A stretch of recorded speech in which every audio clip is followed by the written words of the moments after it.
Hi, I'm John J. Murphy, and I welcome you to the Change Mastery Show with my co-host, Dr. Pat. Together, we invite you to think differently about change, not as something to fear or resist, but as a powerful opportunity for growth, empowerment, joy, and life mastery. My vision? To help millions of people shift from victimhood to leadership, from ego to spirit, and from hesitation and resistance to flow. This is an opportunity for you to get out of your own way and experience life with more courage, confidence, humility, and higher purpose. Get ready. The Change Mastery Show starts now. Hey, everybody, I'm so excited. I'm Dr. Pat, and I get to take this wild, beautiful ride with the most incredible person. I met John a number of years ago. We were kind of chatting about this as he listened to the show we did, 12 years ago, and so did I. And I think we both came to the same conclusion. While we both kind of sounded the same, what happens is, are we the same? Are we two sides to the same coin? Now, for those of you that don't know John, I just want to say a little bit about it because this show is called Change Mastery Show, and it represents a lifetime of work from John. And what that means is that when you dedicate and commit yourself and you find that your life path comes forward, what you're finding is that in the times that we're in, it doesn't matter what year you're in, what day you're in, what month you're in, it doesn't really matter. You're in a moment in time. And in that moment of time, we all have choices. We get to face the situation in front of us, and we get to decide how we move forward.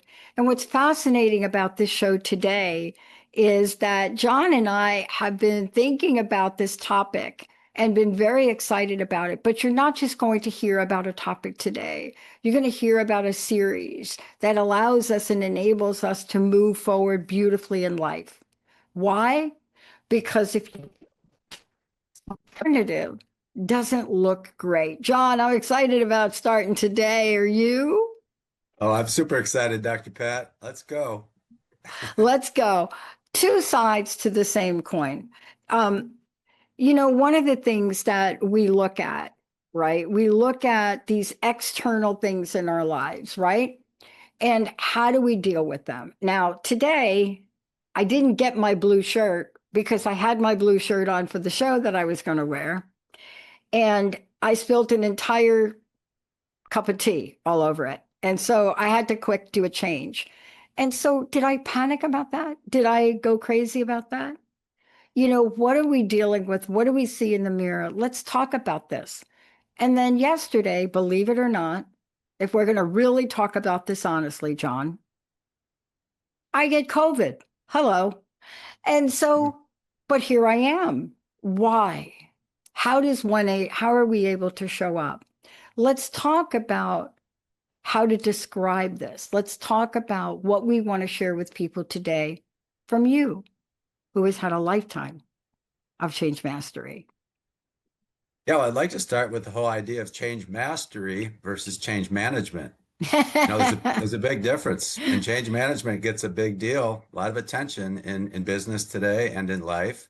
We have stress management. We've got to cope with change rather than master it. What does that mean?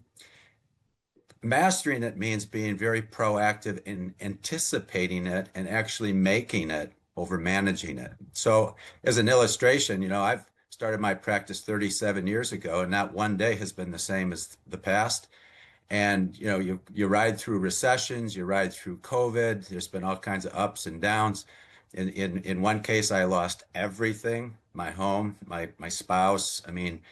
And the idea is when you talk about a coin, is how do you look at these situations? Do you see it as negative, something to worry about, something to resist? Or do you see it as an opportunity? Infinite opportunities. And the thing to remember is that it's one coin with two sides. You can't have one without the other. You can't know up without down. You can't know light without dark. So contrast helps us understand change in a wise way. And what do I mean by wisdom and wise? It means we recognize that every change that happens is actually an opportunity in disguise. I use a graphic in some of my workshops, which shows at the moment of change, things tend to get worse. We call it the pain before the gain, right? And this is why vision is so critical in the way we look at things, because it requires vision to see past the pain to the gain. So, for example, if you think about a mother when they have a baby, I haven't had a baby myself that way, but I understand it's pretty painful. But then you have this beautiful child. If you've ever had work done on your house, there's a demolition team that starts.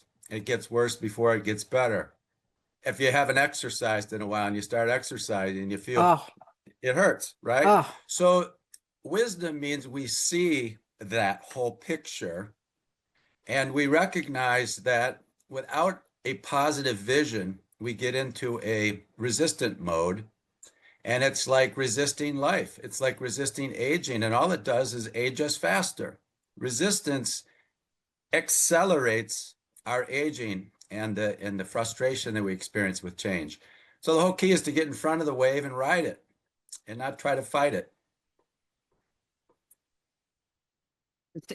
this morning, I don't know how I got sort of the temperament I have. I'm not saying that I'm always this way, but I had this beautiful calm this morning. And there are two sides. And I grew up with mom really talking with us about what that means, two sides to the same coin. She would often refer to us kids and things in life, but you nailed it. So many organizations for so long, change management was the thing. And me having a corporate career and understanding how extremely difficult that was and how unaccepted it was, we never heard the term mastery. So, from that perspective, there are two sides to a coin, right? From that perspective, none of us in our corporate roles had a sense that we could really learn anything, that we could really come out the other side of a situation and come out with confidence, come out with optimism, come out with understanding, come out with, as you say, your word, in flow. And I was so excited about doing this show today.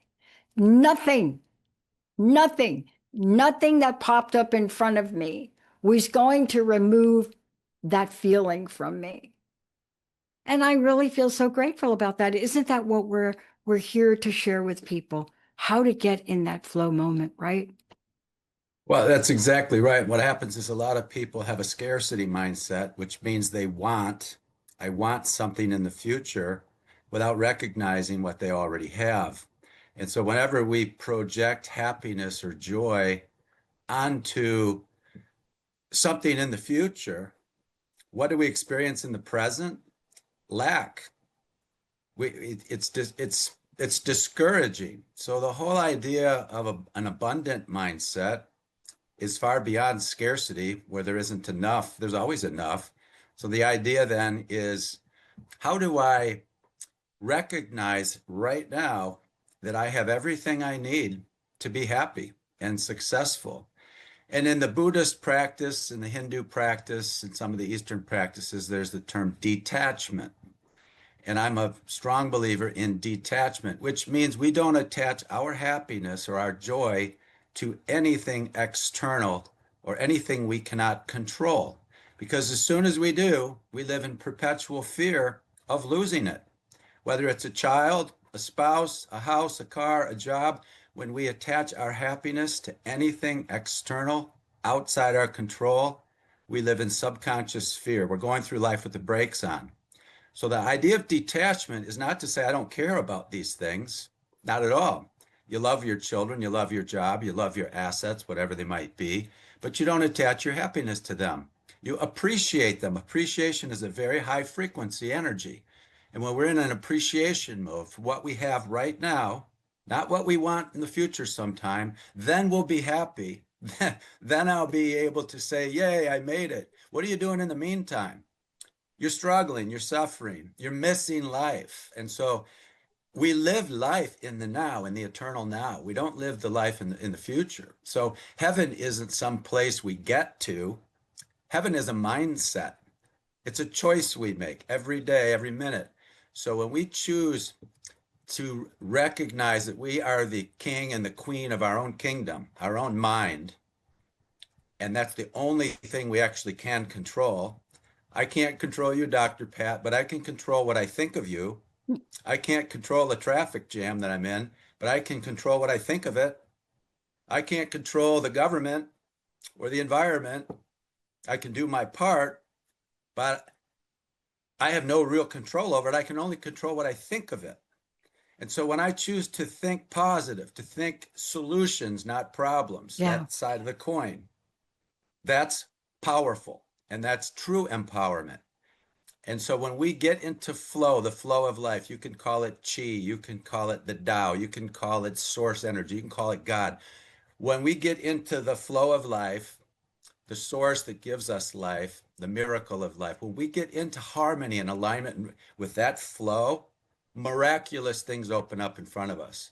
And I know we both have countless stories of how we've turned trouble and adversity and loss into amazing gains. Yeah. And yet those gains only last a moment, and then it's on to forward movement continuously. Yeah, I love that we're talking about this, and I love that the perfect example showed up for me today. And it's kind of like anybody ever said to you, "You're not walking your talk," something like that. Is that the expression? I think that somebody used that expression, "walk the talk," or something like that. That was a big thing for a while, and and I realized this morning that ready to go, really excited about it. I have a beautiful sanctuary studio in the other side here, down 1,000 feet down somewhere over there. And in that moment, the noise, they're digging up all the water lines outside, right? Something must have happened. And here we are. And I thought, wow, what am I going to do at this moment? And I realized I have a beautiful place here, that it took us a matter of minutes to really move everything from one end of the place to here. And as I'm sitting here, I've never done a show from here before. And this is one of the more beautiful places in my house. And so when I'm sitting here and I'm thinking about, had I been thinking about this differently, I would have really had a different energy today. And we wouldn't have been able to demonstrate or talk about how we look through the mirror and look at the mirror, and how, when shifting your thinking, is one of the most incredible superpowers we have, right? Yeah, well, you use the word mirror, and I'd like to throw this out to the audience because I do it in a lot of my workshops. I'll say, in one or two words, describe the world you see right now. Think about the world, whatever's going on, and if you had to describe it in one or two words, what might those words be? And whatever those words are, you've just described yourself, your internal self. If you think the world's a mess, you got some serious problems going on internally. If you think it's volatile, you're volatile. If you think it's beautiful, in perfect balance, everything yin and yang, everything happens for a reason, that's a completely different experience. So, how do you see the world? And what does that tell you about yourself? So, here's the thing, the world will never be at peace if you're not. So, we start there. What can I do to find more inner peace? And when I do that, I reach a different frequency. Everything is energy. Energy is everything. Einstein said it, Nikola Tesla said it. And when we reach a higher frequency energy, an energy, a frequency of appreciation, gratitude, peace, joy, unconditional love, these are very high frequencies. When we get there, we see the world completely different. We see the world with compassion, with wisdom. We understand the contrast that if everybody was perfectly healthy, there'd be a lot of healthcare workers out of work. If there wasn't anything going wrong, there wouldn't be any firemen or police, things like that. We we have a perfect balance. It's the perfect coin. There's two sides to it. So at the end of the day, what side do you see? When you look at the world, is it negative? Can you point out all these problems? And guess what? The world, the universe is the perfect cosmic mirror because whatever you see, the world is giving you evidence that you're right. Look at the mess we're in. Look at the, look at the world's falling apart. Oh my God. Guess what? The world's going to show you you're right. Where I look at the world completely different. Other people see something very different. So I challenge everybody to think about your perception of things because most often we're making assumptions. We're not making facts. And a simple illustration of that is stand and look at the horizon and tell me you think the world isn't round. Of course, it looks flat, right? And people thought that for thousands of years. Tell me you think the world isn't moving through space at 65,000 miles an hour. You don't feel anything, right? I don't feel the world moving. But the reality, the truth is we are. So how we see things can be very off. Yeah. And that's powerful because how we see things reflects everything we have going on internally. And we do have the power to change that. And we're the only person who can. Nobody can change you, and you can't change anybody else, but you can master changing your own mind. And when you do that, you see everything differently. And when Yeah. people see you see things differently, they're going to wonder, like, what is going on with you? You're not angry anymore. You're not complaining about things anymore like you used to. You're not seeing everything wrong in the world. What happened to you? And that, in a simple word, is called enlightenment. Yeah. I love this conversation because you and I are living examples. And I want to say this. You said it earlier about yourself. Your journey hasn't been like the slide and glide of life. Come on now. You didn't get on some water slide. You slide down and like, I'm John J. Murphy. Here I am. Neither have I. However, along the way, I've seen so many gifts from the things that didn't turn out the way I thought, John. They didn't exactly turn out that way, but yet they turned out perfectly. But what is it that we can do to hold our sense and frequency through it all? And I'm so blessed. I feel so blessed that I had the morning and the night that I had last night because it gave me room to practice what we were going to talk about today, right? And I'm surrounded by people that no matter what the situation or circumstances, understand a level of frequency and vibration. Let's talk about that now. Why vibration? And I am going to say this. If corporations understood or businesses understood the power of what John's about to say, this one idea, if we could get it, it is a tool in change mastery that they do not teach you in college. I studied with Drucker. I will tell you. I also studied with Mahali. But the point is this.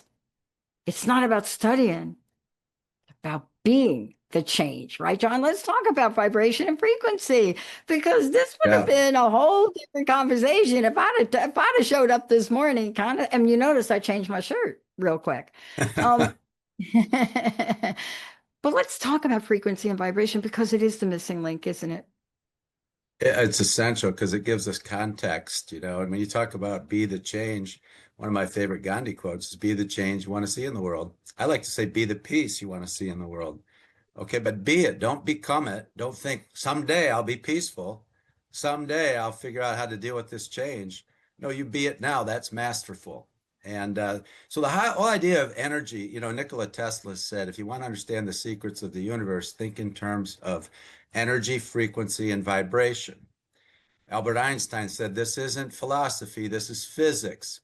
Everything is energy, and it's as simple as that. Match the frequency of the reality you want, and you cannot help but get that reality. That's Albert Einstein. So, what does that mean? And I'll quote Dr. David Hawkins' work. Yeah. I've been a lifelong learner, and that's one of the changes I've continuously made, getting in front of it. I'm just a sponge for books and audios and podcasts and just continuous learning. And so some of the influences on my life have been scientists, along with philosophers and all kinds of different people. And David Hawkins developed something called the map of consciousness. And the map of consciousness, he calibrated using scientific methods the energy frequencies of 17 different feelings. The lowest being shame, followed by guilt and apathy and grief, working all the way up to pride, anger and pride. And those were all ego frequencies. The ego is the mindset of duality, right and wrong, good and bad, win and lose. It's fear-based. That's the ego mindset. It doesn't matter if it's in China or Brazil or in the Americas. The ego thought system is the same everywhere on the planet. We attach to it one way or another to some degree or another. But beyond the ego thought system is the spiritual realm where we understand that we are energy beings, not human beings. We're not the ego, even though the ego wants us to think we are. And at the ninth level, after 8 levels of frequencies, at the ninth level is courage. Now, courage is a much higher frequency, certainly than shame or guilt. And we all know misery loves company. So a miserable frequency is going to attract misery into their lives. And the universe is going to say, yeah, of course you're miserable, because look at all the miserable things going on in the world. We see what we are. So with courage, we can step beyond that. And when I learned this tool from David Hawkins, gosh, 15 years, 20 years ago, it blew my mind because I started to think about, well, what frequency do I tend to be at? Am I in a frequency of pride where I'm competing to win? And the idea is if I win, somebody has to lose. That's the duality. Or am I in a win-win frequency, which is much higher up? So after courage, we get into acceptance and contemplation, where we think about things without judgment. We open our minds to different possibilities. We start looking for context, and we work our way up that map of consciousness to the highest frequencies, which are love, followed by joy, followed by peace, followed by enlightenment. And this is on a scale of 0 to 1,000. It's a logarithmic scale, so it's actually measurable. And the idea of understanding these frequencies is that whatever frequency we're at, we attract. Misery loves company. And I like to say joy likes company too. So if we can detach from things that we think make us miserable, and that's a blame mentality. We blame the boss. We blame the government. We blame the healthcare system, the educational system. We shift power away from us. That's a very low ego frequency. So we're always going to find people and things to blame. We're never going to take ownership for our own experience in life. And when we shift, we finally just say it with courage, I'm done with that. I'm done with the ego's idea of right and wrong and duality and fear. What am I afraid of? And incidentally, fear is an illusion. We are afraid when we project something into the future that's going to go wrong. It's a projection. So if somebody's holding a gun to your head and you think they're going to pull the trigger, that's scary. But that's an assumption. Maybe they're not. And I like to use the metaphor of a quarterback walking up to the line of scrimmage in football. I was a quarterback playing football a long time ago. And think about this. You walk up to the line of scrimmage, you have a play called, it's part of a game plan, you have a strategy, you've practiced all week, you've studied the competition, you think you got it all figured out, but the reality is when the ball is snapped, you have no idea what's going to happen. That's uncertainty. And we deal with uncertainty now every day of our lives. So here's the question. How do you walk up to that line of scrimmage? How do you wake up in the morning? As a metaphor. Are you afraid? What are you afraid of? Are you nervous? Are you anxious? Because a quarterback who walks up to the line of scrimmage feeling nervous and anxious loses. That's just not a healthy approach. And everybody around you can see it. So it takes poise and faith. You cannot have faith and fear at the same time. Faith is a spiritual frequency. Fear is an ego frequency. Fear and faith can't have them at the same time. It's one or the other. So what do you have? When you get up to give a speech, when you go into a job interview, okay, when you're about to take an exam, when you're dealing with one of your kids, is it faith or fear? Mm. And this is essential. Now, here's one more quick important point it's understanding the mind. There's the conscious mind and the subconscious mind. And the conscious mind is the will. It's the creative mind that can think in terms of the future and the past, and it's usually in the future, the past. It doesn't stay present for more than about 11 seconds at a time. That's the conscious mind, the will. I will go on this diet. I will lose all this weight. I will succeed in life. If the subconscious mind says, no, you won't. No, you won't. You're not worthy. You don't deserve that. Guess who wins, so to speak? The subconscious mind, this is Dr. Bruce Lipton's research, the subconscious mind can process 40 million bits of data per second. 40 million. The conscious mind, 40. 40. It's a 1,000,000 to 1 ratio. And most of our programming subconsciously happens by the age of 6. So you're downloaded by the age of 6 with all of these. You're not worthy. You don't deserve that. You should be afraid of this or that. Whatever. And by the way, a lot of these programs are coming from people who love us, who just don't know any better. Parents, friends, school systems. We are loaded with fear by the age of 6. And then we wonder later in life why we get nervous in certain situations. So the whole real secret to empowerment and enlightenment is recognizing the programs you're running on subconsciously, and deleting them. Bruce Lipton calls them viruses of the mind. Now, if they're subconscious, how do I even know they're there? And Lester Levinson, another great physicist, said, look at your tendencies. Look at your habits. What do you have? Do you have a tendency to get angry in certain situations? Do you have a tendency to get jealous? Do you have a tendency to feel sorry for yourself? Whatever your tendencies might be, within one tendency can be thousands of thoughts. So we start by identifying, and this is where meditation and contemplation practices can come in, where we just really take inventory of what's going on in our mind, the only thing we can control, what is going on. And it's reflected then in the work and the experiences we have in life. And a change at that level is mastery. It changes everything. Yeah. I mean, part of this, we're going to talk about what tools and practice. You're going to share some of this. We're going to dive deeper into this because it is one of the things that when you say the word mastery, you have to have an understanding of that. You and I play sports, so we understand that word mastery in the sports we play or played or whatever we do. There's a fine tuning that happens, but that fine tuning comes with learning, with watching, with seeing, with taking the energy of it. There's nothing more difficult to watch as a coach. I coach my sport than to watch somebody become so frustrated in the middle of trying to learn something, become so frustrated.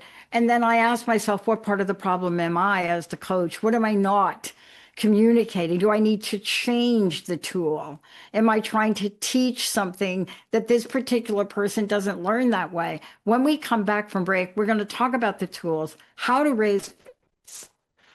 It isn't just for one event in life that we're talking about. It's for you, your family, what you do every day, your job, maybe your manager. These are things you can start to impact your sphere of influence, the people that are close to you, and ultimately the world. That's what John does. John, before we go to break, what is the best way for people to find out more about you? Yeah, well, my website is johnjmurphy.org. You can certainly start there. I'm on social media, LinkedIn and Facebook. You can find me there. I've got a YouTube channel with over 200 short video clips on helpful tips, some of which we're talking about. So I'm easy to find. Let's put it that way. Yeah, that's it. You see, John and I can't hide. That's part of the dilemma and the two sides to the same coin. But when you're in life, make a decision. So what is the thinking around that? Is this a time to hide? Is this a time to reap? Is this a time to sow? God, that's that old bird song. Turn, turn, turn. Let's take a short break, everybody. We'll be right back.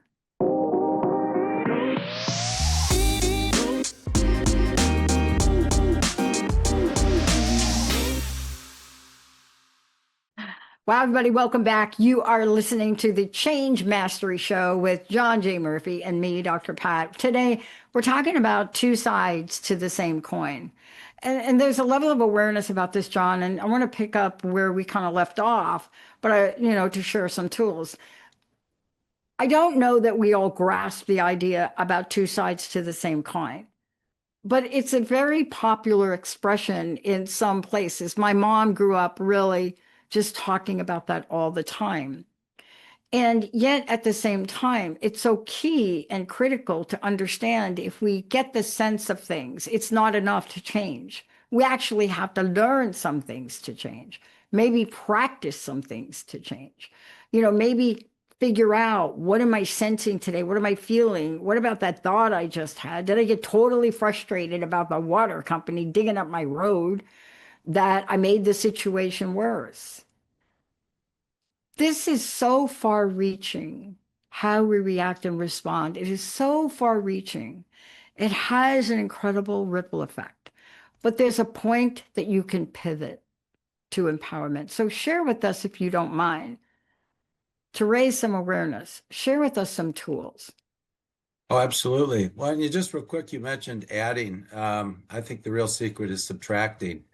Uh, E.F. Shoemaker once wrote that any intelligent fool can make things bigger and more complex. It takes a touch of genius and a lot of courage to go in the opposite direction. So the opposite, what is the opposite direction? It's hitting the delete button more than it is hitting the add button. So what faulty programming in my mind can I delete? I like to use the term closet syndrome. People have a tendency to fill up their closets and then wonder or think, I need a bigger closet or I need more closets. And we do that with time. I need more time. How often do you hear that? I don't have enough time. Well, there's 24 hours in a day, and it's been that way for a while. You might want to look at how you're using the time and how you're using your closets because you got more than enough stuff. What you need to do is delete and get rid of things. All kinds of activity that isn't productive. People confuse activity with productivity all the time. So delete the non-essential activities and focus on priorities, and you experience a very different world. So there's a lot of tools. Oh, one simple tool is just start to take inventory for how you are spending your time. It's a classic time study, so to speak. And what in Lean Six Sigma terms, I teach Lean Six Sigma and operational excellence. There's the difference between value added activity and non-value added activity. And most of the stuff we do and businesses do is not adding any value. It's just busy work, doesn't change anything. So know the difference. And then in terms of tools with respect to what we're talking about, Dr. Pat, you and I have talked about the Ring of Peace from my book, Beyond Doubt, 4 Steps to Inner Peace. The Ring of Peace is 4 steps, and I like to think of it as a tool belt because off of each of those 4 steps are a variety of tools you can use to elevate your awareness and your consciousness, to ascend, if you will, more and more and more toward total joy and bliss and peace and enlightenment. So what are the 4 steps in the Ring of Peace? And note that it's a ring, it's not linear. It's not 1, 2, 3, 4, and we're done. Because it's a ring, it's iterative, it's a practice. We practice and practice. And if you turn that ring this way, the more we practice, the more it ascends. So the more we wake up, if you will. So what are the 4 steps? Let be, let go, let see, and let flow. Now, what in the world does that mean? Well, let's talk about let be. Be present, be mindful, be aware. Take inventory of how you're feeling throughout the day. Own it. Be present. Be here, be now. Be careful with that conscious mind that's jumping into the future and making you anxious or jumping into the past and making you grieve. Stay present. And so there's a variety of tools in the let be, things like meditation training, contemplation, even physical things like Tai Chi or Qigong or even Pilates, things like that, where you're in a mind-body present state. if you think about a golfer, if the golfer isn't focused on the shot that they're shooting right now, they're not going to win. Not many tournaments. If they're mad at themselves over I really blew the shot on the third hole and oh my God, not good. So we stay very present. That's the let be phase. And in the let be phase, we think about what's limiting me, what's holding me back, what's going on in my tendencies and my thoughts and my mind, what's weighing me down, which takes us then into the let go phase, which is essential. This is the delete phase. What can I let go of that's getting in my way, that's weighing me down? And most of it is internal. It's in your mind. It's programming. It's the obstacles aren't out there somewhere. So I like to say true empowerment, self-empowerment is like opening the valve on a faucet. If you imagine water, which wants to flow, it's natural, the valve prevents it. So it wants to flow.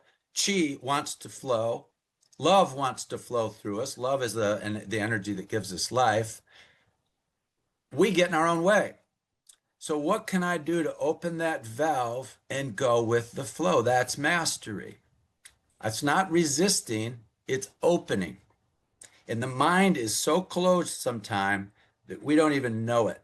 So what can I do to relax, give myself a break, chill out, uh, stop fighting what already is. We fight what already is. That doesn't make any sense at all. It is. Accept it and move on. So we let go of those limiting beliefs, those things this way. We open the valve. And when we do that, we go into the let's see phase. And the let's see is where we see everything differently. That person that used to annoy us, now I have compassion, I have understanding. I see the pain they're going through that's causing their behavior. It's empathy. I can really see the world differently. I can see the yin-yang balance. I can see the both sides of the coin. I can see with more clarity, more vision, more understanding, more compassion. And when we see the world that way, at that level of frequency, we flow. Things just happen. People come out of nowhere. The phone rings. In my case, my business has been flowing for over 3 decades, and I've never had a salesperson. Everything's just come to me because I've allowed it. Notice in the 4 steps, every step begins with the word let. Let be, let go, let see, let flow. It's all about allowing life energy, life flow to flow through us, through our minds, through our bodies, through our actions and behavior. It's really riding that wave of life. And by the way, when I write a book like Beyond Doubt, it was an award-winning book, I tell people I actually didn't write it. I was told what to write, and I just put it on paper. I put it in the computer. I channeled it, so to speak. I intuited it. This 4-step model, which has influenced people all over the world, I didn't come up with it. I don't think I did. I really don't. In fact, when I wrote the book, I was in a little hotel room in France. I hadn't written a book in 9 years because 9 years earlier, my father passed and I was halfway through writing one and I gave up on it. I just said, no, I'm not doing this.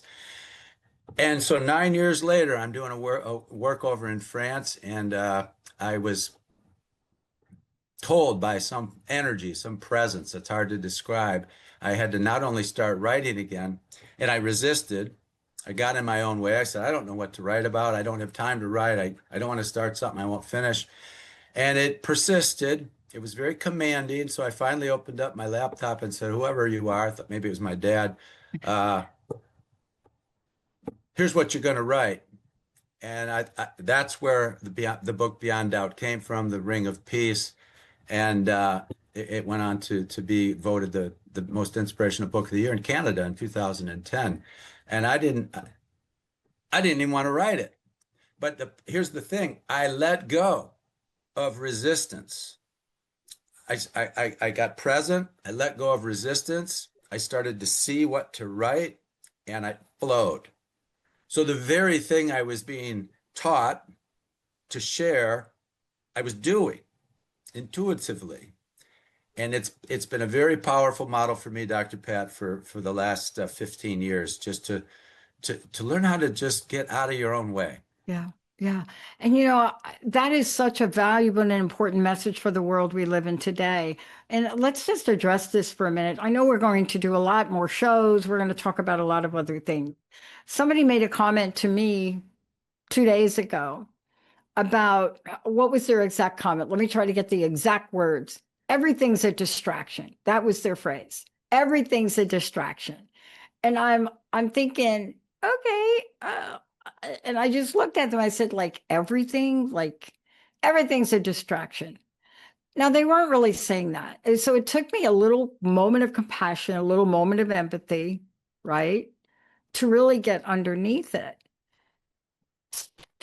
is exactly what you just described, right? It was a level of frustration that was coming from this person because they were feeling their dream had dissipated. And what I mean by dream, I don't just mean a dream, but their vision, their plan, what they were building had dissipated. And I found it interesting because I tend to get distracted sometimes, right? But I don't see them as distraction. Everybody looks at the world, I think, from their own perspective. There are two sides. What's a distraction for her, for this person? For me, it's the break I need in my day to be super creative down the road. But don't you think, John, we have to come to a common place of knowledge and understanding of each other? See, what you just shared, the idea of let go, the idea of it's such a different energy. It's such a different frequency. You know, whether it's let it be, let go, whatever the language is, just the word let itself is powerful enough when you say it to start to release the shackles, I Yeah. think. Well, we're really saying let the water flow, Yeah. let life flow. Let heaven flow. Let peace flow through me. Let me bring light. Let light flow through me. Let me bring light to people who are struggling. Let me be the peace, be the change people want to see in the world. And we teach through demonstration. Words are cheap. You've heard that. Talk is Yeah. cheap. We teach through demonstration. We embody whatever it is we're trying to teach, and people see it without you ever saying a word. And the problem is a lot of people don't know how to shut up. They talk over each other, no one's listening. So I like to use the pull versus push language, if you will. So it's very Socrates, brilliant mind in ancient Greece, um, used the Socratic, what became known as the Socratic method, which was all about pulling, using questions rather than statements, being very cautious about the opinions we have and the judgments and the criticisms. Those are all push, push, push. So one way to really understand one another better is with simple questioning. I have a friend who's going through a rough time and she's getting barraged with very difficult texts and emails from this person. And my advice is respond with 2 sentences, and the second one has to be a question. That's lean thinking, but that's like, well, wait a minute, shouldn't I respond with paragraphs and defend myself and resist? No, pull. And here's an example in business. Back in the day when I was getting started, sales calls are push your products, have deals, get people two Yeah. for one, push, push, push. I finally asked, this is a paradigm shifting question. How do I get people to call me? I don't want to call anybody. That's a waste of my time. It's not value added activity. It's time consuming. So how do I get them to call me? How do I pull? And for the last 37 years, I haven't made any sales calls. I respond to people calling me saying, we're interested in your help. So then you have to think about, well, how do you create pull? How do you create brand awareness?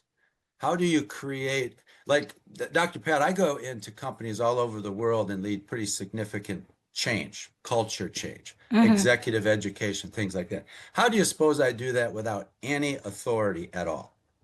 Zero. Yeah. I cannot go in and tell anybody what to do. I have no positional authority, no authority whatsoever. So how do I pull? And this is a good question for the audience if you're thinking about how do you influence people without pushing? And one factor is credibility. If you aren't credible and believable, game over. So how do you build credibility? You know what you're doing. You know what you're talking about. You get facts. You don't make opinions and assumptions and criticisms and judgments.